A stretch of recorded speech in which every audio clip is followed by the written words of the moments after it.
एक हाँ जी, जरा चलते हैं पेशावर। उसके जलसे के हवाले से बात की, अवामी राब्ते कायम व दायम है, लेकिन जिस तरह के हम जानते हैं ये दूसरी बार है कि केपी की प्रोविंशियल हुकूमत पीटीआई के पास है। पीडीएम के पेशावर में जलसे के पास वहां का क्या रद्द अमल है, लोग क्या सोच रहे हैं, आइए जानते हैं। हमारे साथ ही आजम रहमान वहां पे मौजूद है, जरा उनसे अपडेट्स लेते हैं। अस्सलाम वालेकुम आजम। जी आजम जी, मुझे ये बताएगा कि केपी में इस दफा भी पीटीआई की हुकूमत है। पिछली टेन्योर के मुकाबले में इस दफा लोगों की रिजर्वेशंस और खुशखफगी भी है। पीडीएम के इस जलसे के बाद लोगों का क्या रद्द अमल है, पेशावर की आवाम क्या सोच रही है? जी, जैसे कि मैं आपको बताऊं, सबसे पहले वज़ीर आला के स्टेटमेंट की बात कर लेते हैं। उन्होंने तो कहा है कि कल का जलसा जो है नाकाम हो गया है। पता नहीं उन्होंने ये बात किस चीज को देखी कि क्योंकि अवाम तो काफी ज्यादा वहां पे आई थी। अब जब शहरियों की आप बात करें तो मैंने न्यूट्रल शहरियों से बात करने की कोशिश की, तो न्यूट्रल जो शहरी थे जिनका ताल्लुक किसी भी सियासी जमात से नहीं है, उनका ये कहना था कि बिल्कुल कोरोना वायरस है, सियासी जमातें जो है जो पीडीएम है उनको ये जलसा नहीं करना चाहिए। लेकिन एट द सेम टाइम वो ये भी कह रहे थे कि इसके अलावा कोई और ऑप्शन भी नहीं है, क्योंकि महंगाई इतनी बढ़ चुकी है कि उनका बिल्कुल अगर वो कोरोना से ना मरे तो महंगाई की लहर से मर जाएंगे। तो उन्होंने कहा ये भी कहना था कि जलसा नहीं करना चाहिए, अगर जलसा करते हैं तो वहां पे एसओपीज को जो है फॉलो करना चाहिए। ज्यादातर जो शहरी जिनसे मैंने बात की, न्यूट्रल शहरी जो थे, और ज्यादातर जो ऐसे सपोर्टर जो पीटीआई के भी थे, वो भी यही कह रहे थे कि महंगाई काफी ज्यादा हो गई है। आजम, मुझे बताएगा, पेशावर इंतजामिया ने तो इनको इजाजत नहीं दी थी, कबूतर चौक पे जाने वाले रास्ते भी सील कर दिए गए थे। ये जो अवाम का टर्नआउट रहा है, ये कौन से रास्तों से पहुंचे, ये किस तरह वहां पे पहुंच पाए, और कोई हंगामा आराई तो नहीं हुई थी?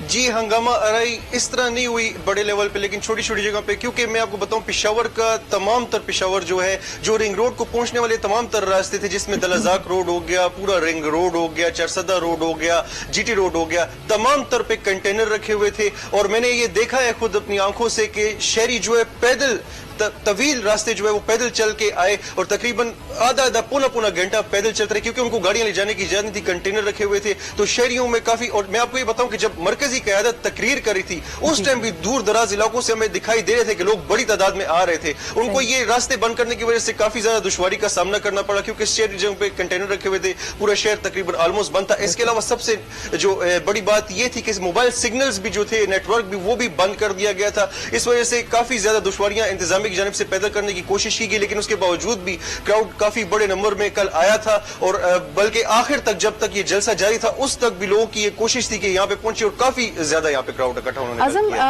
हुकूमत वक्त की तो बहरहाल कोशिश है, केपी में भी इनके पास हुकूमत है, वफाक में भी, कि वो बार बार कह रहे हैं कि मईशत की बेहतरी के लिए काम किया जा रहा है। लेकिन आपने भी जैसे इशारा दिया कि अहम इस वक्त जो अवाम का पेन पॉइंट है, जो ज्यादा तकलीफ दे बात है उनके लिए, वो महंगाई है।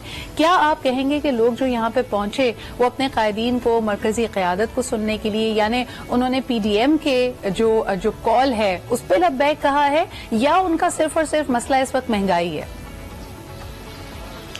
दोनों इसमें फैक्टर्स हो सकते हैं, क्योंकि जो जेयूआई के वर्कर्स थे वो तो सुबह से ही वहां पे पहुंच गए थे, जब कोई भी नहीं आया था, जब कायदीन, जो सूबाई कायदीन भी नहीं आए थे, जो लोकल कायदीन है वो भी नहीं आए थे, लेकिन जो जेयूआई के वर्कर थे वो सुबह से वहां पे पहुंच गए थे। फिर उसके बाद क्यूडब्ल्यूपी के, पीपल्स पार्टी के, मुस्लिम लीग नून के सब ने आए, उन्होंने अपने लीडर्स को भी सुनने के लिए आना था। At the same point, at the same time उनका ये भी जो था, जो सबसे बड़ी प्रॉब्लम जैसे कि मैंने आपको बताया, वो यही कह रहे थे कि महंगाई, और ऐसे ऐसे लोगों को हमने कल जलसे में देखा जो किसी पॉलिटिकल पार्टी को सपोर्ट नहीं करते, लेकिन वो भी जो है महंगाई के सताए हुए थे, और वो भी इस जलसे में इसलिए आ रहे थे कि शायद इनसे, पीडीएम से उनको कोई उम्मीद है। लेकिन आपको नहीं लगता कि जिस तरह कहा जा रहा है कि कोरोना के केसेस अगर बढ़े, जो कि इन जलसों में क्योंकि एसओपीज फॉलो नहीं हो रही, बहुत इम्कान है कि इसके बाद नंबर्स बढ़ेंगे, और जिस तरह के हुकूमत वक्त ने इंदिया दिया है कि हो सकता है कंप्लीट लॉकडाउन की तरफ जाना चाहे, ये उनका मनपसंद का डिसीजन नहीं है, लेकिन लेना पड़ेगा, हालात इस तरफ को जा रहे हैं। क्या आप समझते हैं कि फिर रद्द अमल और शदीद हो जाएगा अवाम का?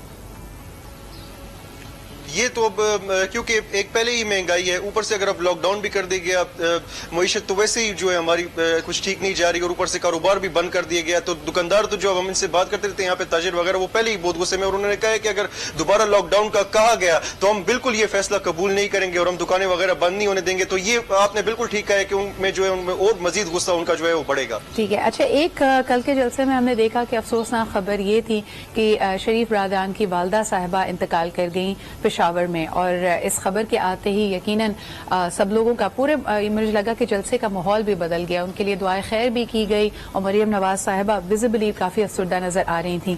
کیا کہیں گے اس تکلیف دہ خبر کو سننے کے بعد وہاں کا کیا ماحول تھا؟